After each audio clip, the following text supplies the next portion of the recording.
जगह जहां स्वयं देवराज इंद्र ने छुपाए कर्ण के कवच और कुंडल।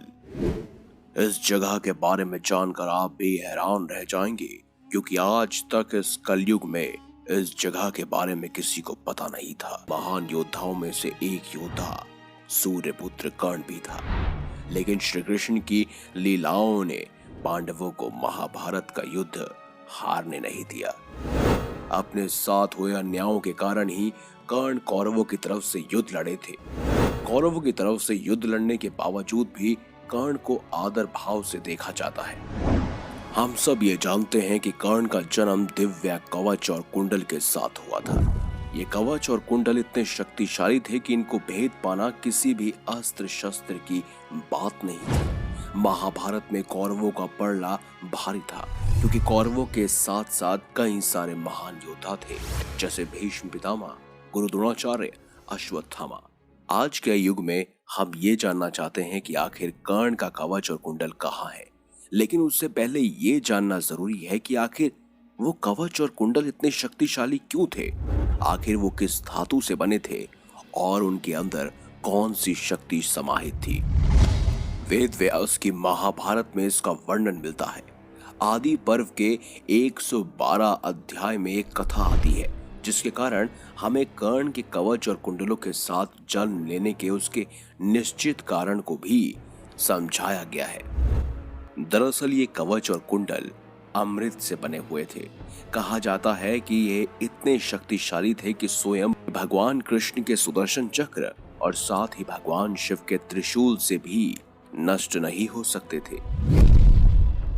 उदाहरण के तौर पर आपको बता दें कि जब समुद्र मंथन हुआ था, उस समय राहु ने अमृत का सेवन कर लिया था।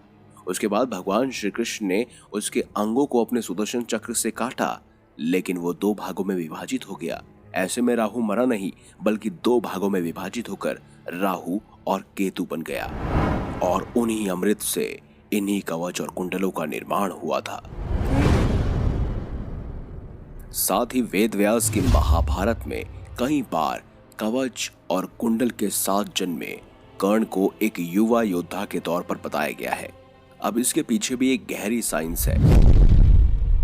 कुंडल कर्ण को इतनी ऊर्जा प्रदान करते थे कि कर्ण हमेशा एक युवा की तरह जोश से भरा रहता था।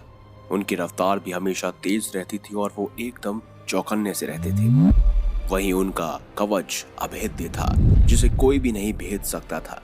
इसीलिए आपने अगर वेद व्यास की महाभारत पढ़ी है तो वहां पर हमेशा ये वर्णन मिलता है कि कुरुक्षेत्र युद्ध में कर्ण को अनेकों बार एक युवा योद्धा के तौर पर प्रस्तुत किया गया है। ऐसे में यह साफ है कि कर्ण के कवच और कुंडल इतने शक्तिशाली थे कि वो उन्हें युवा भी बनाते थे और उनकी सुरक्षा भी करते थे।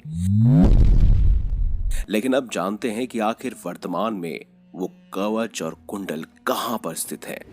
हम ये सब जानते हैं कि युद्ध शुरू होने से पहले देवराज इंद्र ने एक ब्राह्मण का रूप धारण किया और कर्ण से उनकी सूर्य पूजा के दौरान दान मांगने गए, और बदले में कर्ण ने भी उन्हें जब अपना कवच और कुंडल दे दिया, उन्हें अघोम अस्त्र की प्राप्ति हुई। उसके बाद इंद्रदेव उस कवच और कुंडल को लेकर वहां से निकल गए।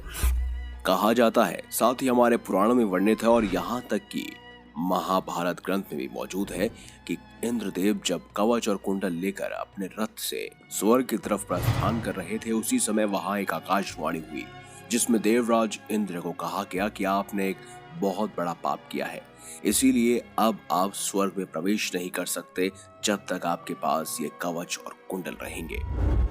ऐसे में इंद्रदेव ने उसे ओम पर्वत के तलहटी पर छुपा दिया, लेकिन उसके बाद चंद्रदेव ने उन्हें चुराने का प्रयास किया, जिसके बाद इंद्रदेव ने वापस उनसे वो कवच और कुंडल लेकर सूर्यदेव की सहायता से उसे कोणार्क में स्थित सूर्य मंदिर के अंदर छुपा दिया। कहते हैं सूर्य मंदिर की तलहटी यानी कि उसके नीचे एक ऐसी गुफा है जिसमें कर्ण के कवच कुंडल मौजूद है, और कहा यह भी जाता है कि आने वाले कलयुग के अंत में भगवान श्री कृष्ण के 10वें अवतार यानी कि कल्कि अवतार इस कवच और कुंडल को धारण करेंगे। आपका क्या विचार है कमेंट बॉक्स में जरूर बताएं। वीडियो अगर आपको अच्छी लगी है तो लाइक करें, चैनल को सब्सक्राइब करें और